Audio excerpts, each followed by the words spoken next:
Welcome to The Burning of the Midnight Lamp, where we are dissecting music history, album by album, and track by track. And we are turning the record on Sparks' Propaganda album from 1974, and are starting on the B-side. And the track is called Never Turn Your Back on Mother Earth, written by Ron Mayall. A ballad, nonetheless, which isn't something we have heard a lot of on Sparks' album so far. There's going to be a little bit change in tempo and style. And yeah. Guys, you are listening to this with is Frode. And Ron. And I'm Chris. And I'm new to this track, so this will be exciting. I don't know what to expect, because this was the first single, and it's also a ballad. And yeah, they're not known for their ballads, so... At least not until now. Not until now. So let's see how this goes. Yep. Let's jump into it.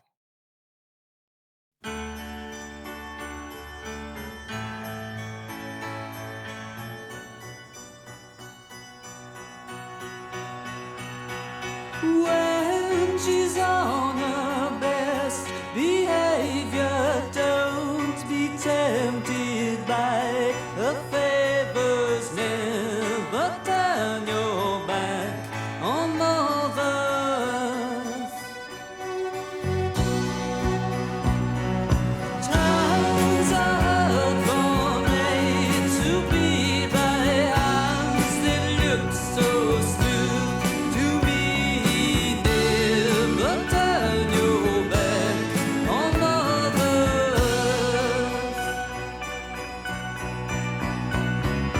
Constant souls that don't want crossing is a cloud that come down crashing. Never turn your back on mothers. 3 days into nights away from my friends, aiming to anything that brings a quick return to my friends. To my friends.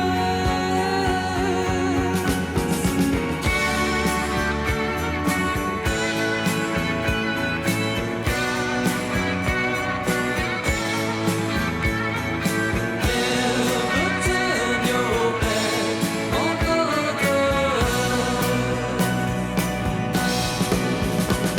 Will I admit I was unfaithful, but for now I'll be more faithful.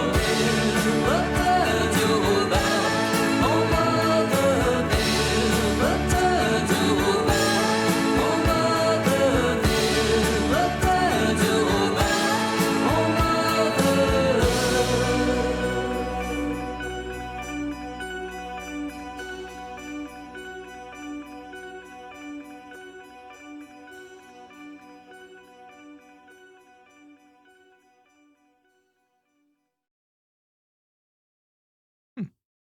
That was surprising.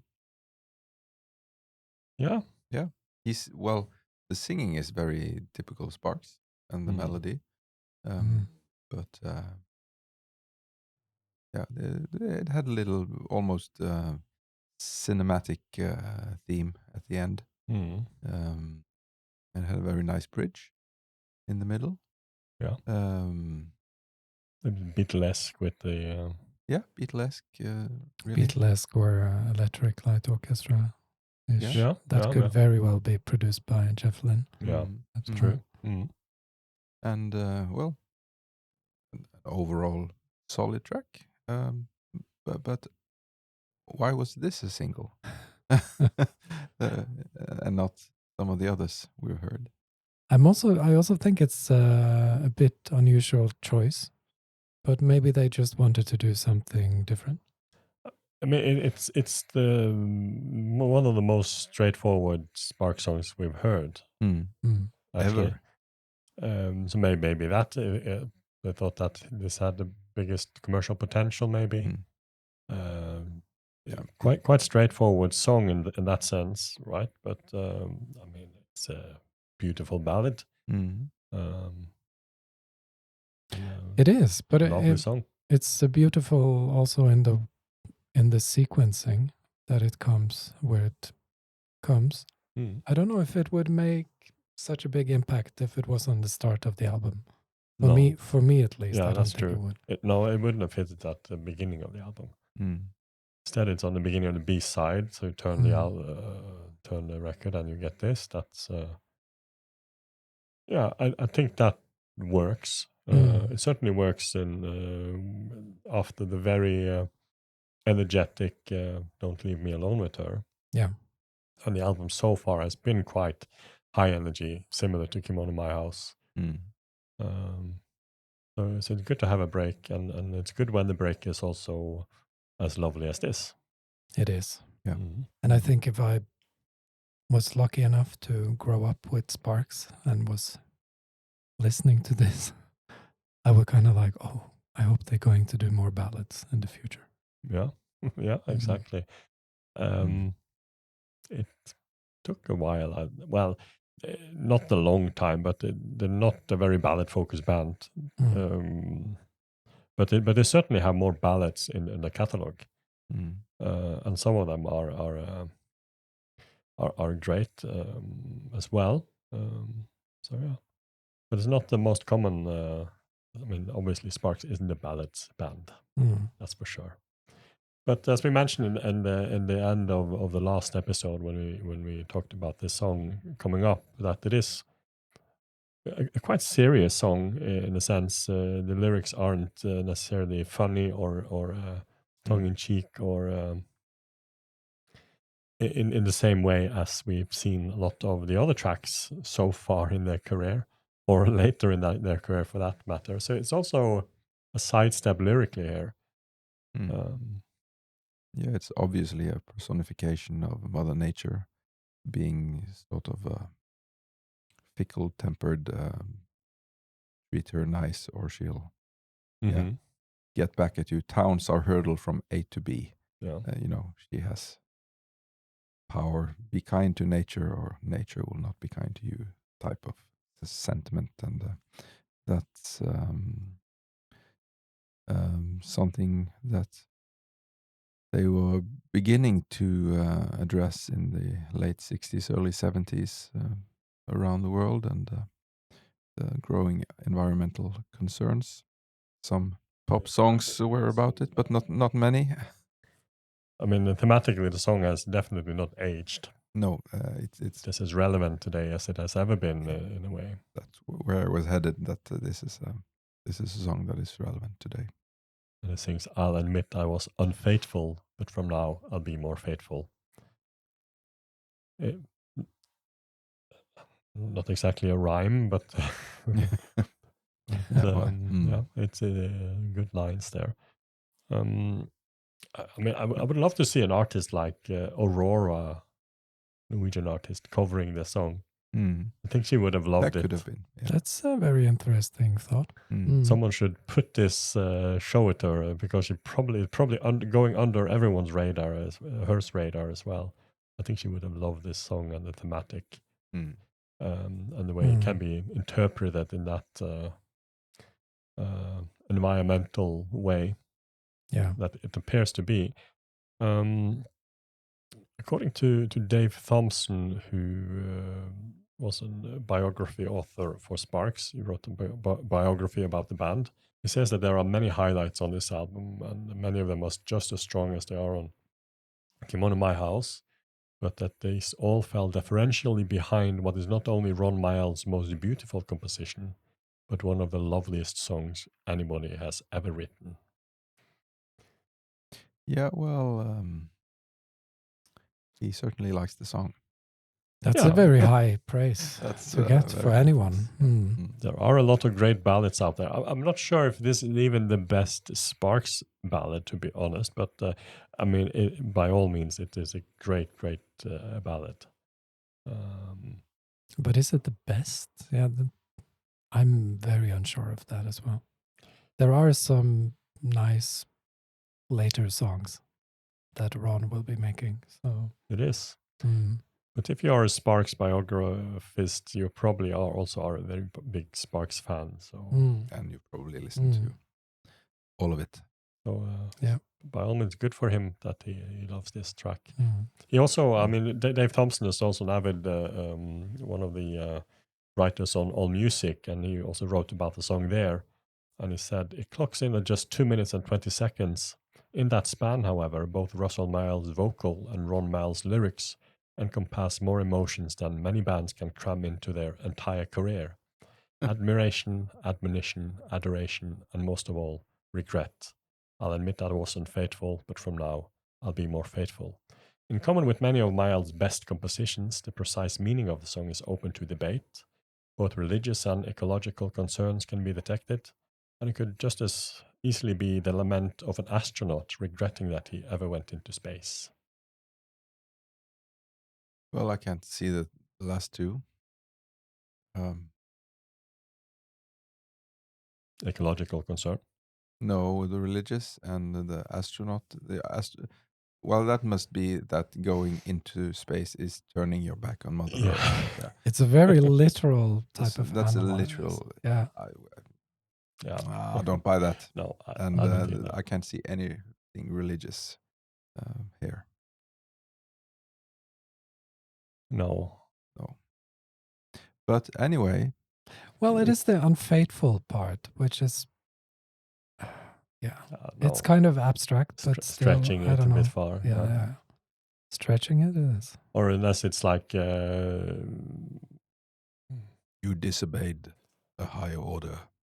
like an Old Testament God. God will strike thee down with yeah. the thunder and Well, if you think like that, the line "towns are hurled from A to B by hands that look so smooth to me" Yeah. would kind of make sense. But Yeah. anyway, I mean, Ron, as normal, has an explanation, or not the explanation, but he talks about it. But one thing he did say also, as well is that the song appeared to him fully formed. I said he didn't even have to go to the piano to write it down. He knew there was nothing to compare it to. He said, no one in Sparks' universe and nobody else's. He also said, perhaps David Bowie's Life on Mars might venture close. He definitely regards it higher himself as well. That's right. And it says also side 2 starts with a single in which the evil side of nature is being questioned, a view in which nature is personified, just like with primitive people, and nature is thought of as an evil spirit that is quite revengeful. The music to this song was first written, after which I tried to find suitable lyrics to it. In this case, the two are kind of working against each other. The intention of the song is contrary to the traditional setup, not traditional at all. While writing it, I didn't even think about the fact that this title can also be considered as a statement that Mother Nature shouldn't be neglected. I must have been pretty dumb not having realized that then.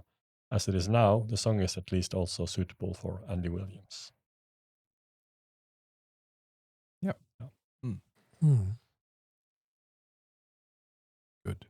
And there's actually a further comment as well on it from Ron, and he said that it was one of the few ballads we'd ever recorded, so we wanted to try to make it sound really impressive.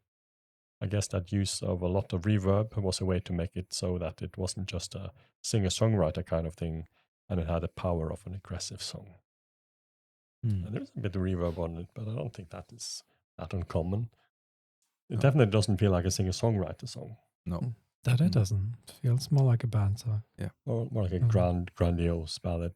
And in that sense, the comparison to Life on Mars isn't that far-fetched in a way. But still, talking about the greatest ballads of the time, I would probably All put that time. forward before this one. But, it's not a competition. No. It's not, No. luckily.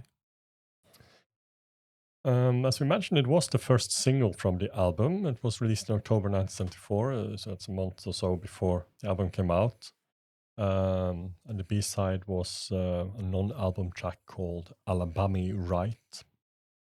which we probably might be listening to at the end of this Mm. session.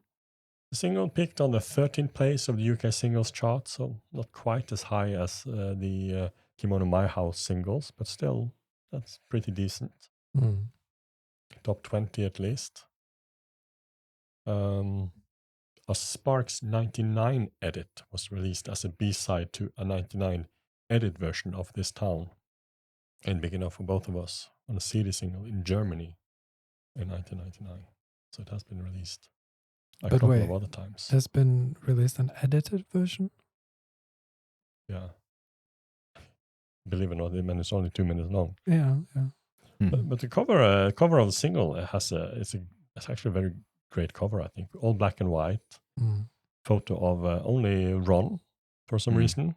But it's a great photo of him standing in a busy street, it looks like. Chaplin's Day Off. Mm. I don't know what it says in mini movies. It says on a poster behind him. Makes sense. They being usually movie fans, so Mm. maybe they've just been to the movies. During their session for their next album, Indiscreet, they recorded this song together with the singer Mary Hopkin. She would later marry Tony Visconti, who produced Indiscreet. But this version wasn't released until 2007. So, yeah, I listened to it. It's quite straightforward, not quite as interesting maybe version of it. So that exists, and they also recorded another track, an a cappella track called "The Wedding of Russell Mile to Jacqueline Kennedy." Yeah, Mm. interesting. This was released as a bonus track on Indiscreet. Another very serious song. And the song was also re-recorded for Plagiarism in 1997, which is also produced by Tony Visconti, and it was done with string orchestra and choir, all arranged by Visconti. And contrary to many of the content on Plagiarism, this is actually quite a nice version. It suits the string and choir arrangement, which of course Tony Visconti is an expert in as well. Mm. And after This Town and Big Enough for Both of Us, which of course probably is the most well-known Spark song, and thus also the most covered song, this track is probably the second most covered songs of Sparks, at least from what I could tell on what is online.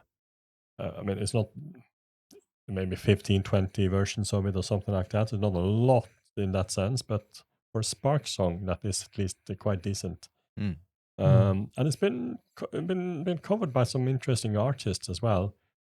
The first one, apart from Mary Hopkin, who actually did it, was Depeche Mode Oh, in really? 1987 on a giveaway flexi disc to members of their official fan club. So really, really obscure, but it is on YouTube, so you can listen to it. Yeah, I'm gonna find it. And they even played it live around 17 times in 1988. And then the next year, in 1989, Martin Gore, who's a member of Depeche Mode, he recorded I could say more proper version of it for his solo EP called Counterfeit. Okay. Mm. It's interesting.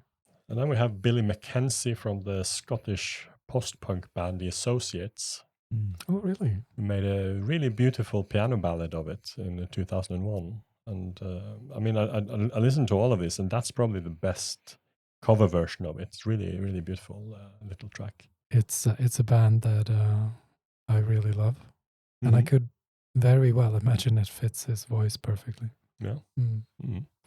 He has the same kind of range Yeah. as Russell. And we have an American female artist who calls herself Neko Case. He recorded it in 2009 and has played it live more than 60 times. She really took this song to her. And we talked about before the Swedish artists who make Swedish translation of these Spark songs. So this is the same guy who made This Town and Big Enough for Both of Us. Johan Johansson. And the Swedish version of it is called Kärlek och respekt till Moder Jord. Love and respect for Mother Earth. Yeah, it Yeah. feels even more like a hippie anthem that way. And maybe taken into the interpretation of the song that Ron didn't think of in the beginning. Mm. Yeah. It's also one of the most performed Sparks songs live in their own concerts. Since the 1990s, at least, it's the fourth most played song. Mm. And there's a live recording of it on two hands and one mouth. Mm. And this is also quite straightforward song to play live. There's no 7-minute jams of it.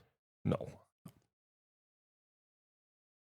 Not that I'm aware of, at least. Mm. You never know. Mhm.